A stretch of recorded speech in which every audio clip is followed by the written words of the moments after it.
আসসালামু আলাইকুম। বাংলা সংবাদে সবাইকে স্বাগত জানাচ্ছি আমি আফরোজা রূপা। নির্বাচনী জোট নিয়ে এখনো চূড়ান্ত সিদ্ধান্ত নেই এনসিপির। বিএনপি ও জামায়াত সহ সমমনাদের সাথে কৌশলে আলোচনায় নেতারা। নানা কারণে ভোট বাতিলের ঝুঁকি ও গোপনীয়তা রক্ষাকে পোস্টাল ব্যালটে বড় চ্যালেঞ্জ মনে করে ইসি। আইনি বিষয়ে সুরাহায় আদালতকে অনুরোধের পরামর্শ বিশেষজ্ঞের। গভীর রাতে ঢাকা বিশ্ববিদ্যালয় ও ঢাকা কলেজ শিক্ষার্থীদের সংঘর্ষ, ভ্রাম্যমাণ দোকান বসানো নিয়ে বিরোধ, পরিস্থিতি নিয়ন্ত্রণে আনে পুলিশ।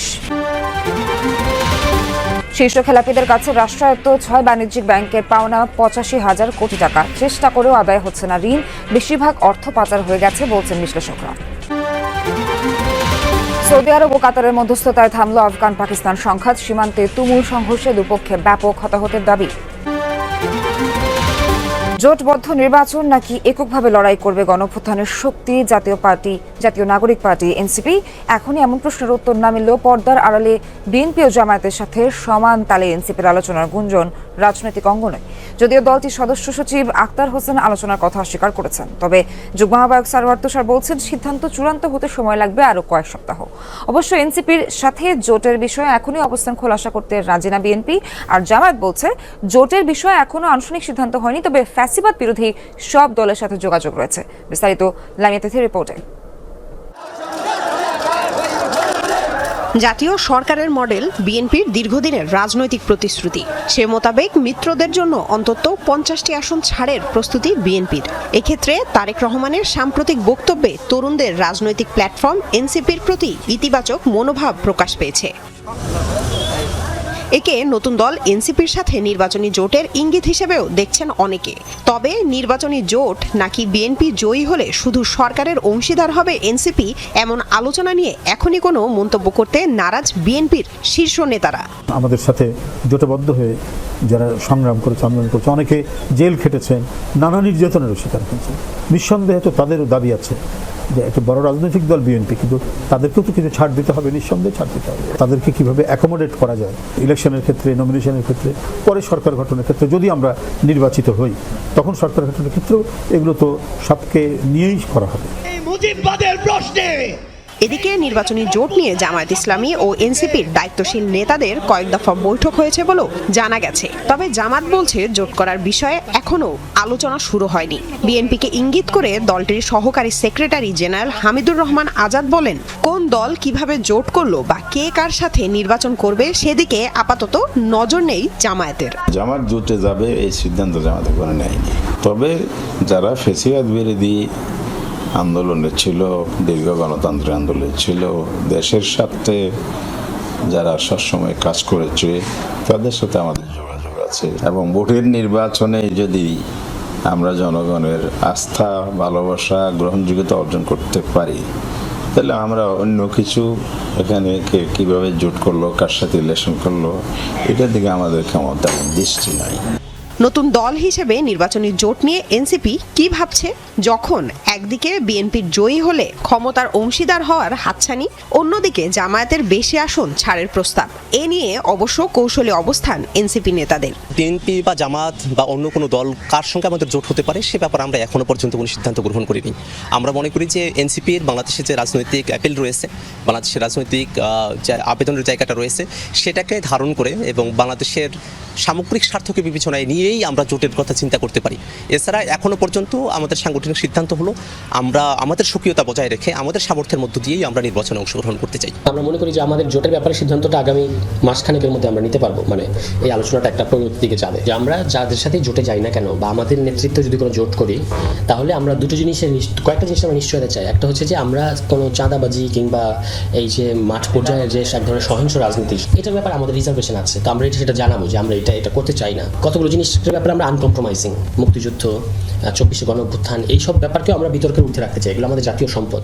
এনসিপির শীর্ষ নেতারা বলছেন স্বকীয়তা বজায় রেখে সামর্থ্য অনুযায়ী নির্বাচনে অংশ নিতে চায় দলটি। স্বকীয়তা বজায় রেখে কিভাবে সাংগঠনিক কলেবর বৃদ্ধি করা যায় সেটা নিয়ে আমাদের কার্যক্রমগুলো চলছে। ভোটারদের গোপনীয়তা রক্ষা, ডাকে ব্যালট পৌঁছানোর ব্যর্থতার হার এবং আদালতের আদেশে প্রার্থী তালিকা পরিবর্তন হলে ভোট বাতিলের ঝুঁকিকে পোস্টাল ব্যালটে ভোট গ্রহণের চ্যালেঞ্জ মনে করছে নির্বাচন কমিশন। চ্যালেঞ্জ মোকাবেলায় ব্যালট আনা নেওয়ার সময় বাঁচাতে ডিপ্লোম্যাটিক ব্যাগ ব্যবহারের কথা বলছেন নির্বাচন বিশেষজ্ঞরা। সেই সাথে প্রার্থী তালিকা চূড়ান্ত হওয়ার আগে আইনি বিষয়গুলোর সুরাহার জন্য আদালতকে অনুরোধ জানাতে ইসিকে পরামর্শ দিয়েছেন তারা।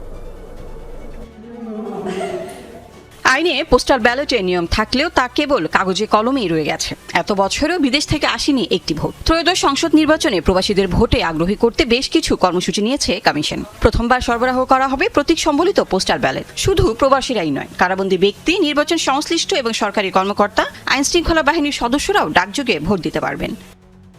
নভেম্বরের মাঝামাঝি পোস্টাল ভোট বিডি অ্যাপ নিয়ে আসছে ইসি। জাতীয় পরিচয়পত্রের নম্বর ব্যবহার করে অনলাইনে করতে হবে নিবন্ধন। প্রার্থী চূড়ান্ত হওয়ার আগেই ইসির তালিকায় থাকা প্রতীক এবং না ভোট সম্বলিত ব্যালট পেপার ভোটারদের কাছে পাঠানো হবে। এতে থাকবে না প্রার্থীর নাম। চূড়ান্ত প্রার্থী তালিকা ও প্রতীক বরাদ্দ হওয়ার পর তারা ভোট দেবেন। প্রার্থী তালিকা চূড়ান্ত হয়ে গেলে উনি ওনার অ্যাপের মাধ্যমে দেখতে পাবেন যে ওনার কনস্টিটিউয়েন্সিতে কারা চূড়ান্ত প্রার্থী আছে এবং তাদের প্রতীক কি।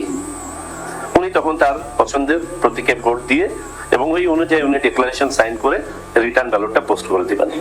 এই এক একটি পোস্টাল ব্যালট আমাদের সংগ্রহ করতে প্রায় 700 টাকা ব্যয় হচ্ছে এবং সরকার নিজে বহন করছে এই টাকাটা।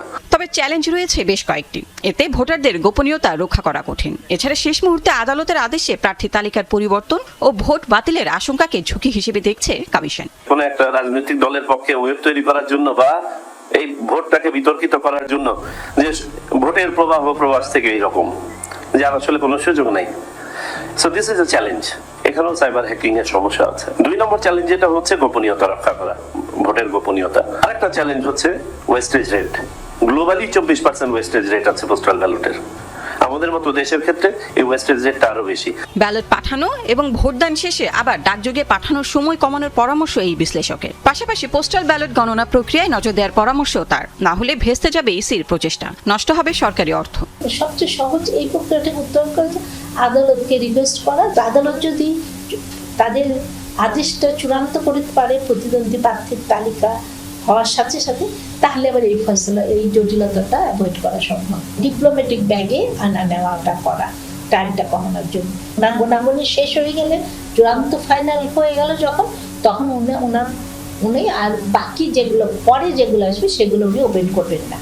এর আগেও 24-এর নির্বাচনে পোস্টাল ব্যালট উৎসাহিত করতে ভোট দিয়েছিলেন রাষ্ট্রপতি। তবে পদ্ধতিগত ঝামেলায় কাজে আসেনি সে উদ্যোগ। মধ্যরাতে ঢাকা বিশ্ববিদ্যালয় ও ঢাকা কলেজ শিক্ষার্থীদের মাঝে সংঘর্ষ, ধাওয়া পাল্টা ধাওয়ায় উত্তপ্ত হয়ে ওঠে নীলক্ষেত এলাকা। বিশ্ববিদ্যালয়ের শাহনেওয়াজ হলের সামনে ভ্রাম্যমাণ দোকান বসানোকে কেন্দ্র করে দুপক্ষের সংঘর্ষ শুরু হয়। এ সময় কয়েকজন শিক্ষার্থী সহ এক সাংবাদিক আহত হয়। রাত 1:30টার দিকে শুরু হওয়া এই সংঘর্ষ চলে 3টা পর্যন্ত। পরে পুলিশ এসে দুপক্ষকে ছত্রভঙ্গ করে পরিস্থিতি শান্ত করে। সোমবার রাত 1:30টার দিকে ঢাকা বিশ্ববিদ্যালয়ের শাহনেওয়াজ হলের সামনে সংঘর্ষের সূত্রপাত। নিউ মার্কেটের ফুটপাতে দোকান বসানোকে কেন্দ্র করে মুখোমুখি অবস্থানে ঢাকা বিশ্ববিদ্যালয় ও ঢাকা কলেজের শিক্ষার্থীরা। এ সময় এক পক্ষ অপর পক্ষকে লক্ষ্য করে ইটপাটকেল নিক্ষেপ করে। ভাঙচুর করা হয় বেশ কয়েকটি ভ্রাম্যমাণ দোকানও।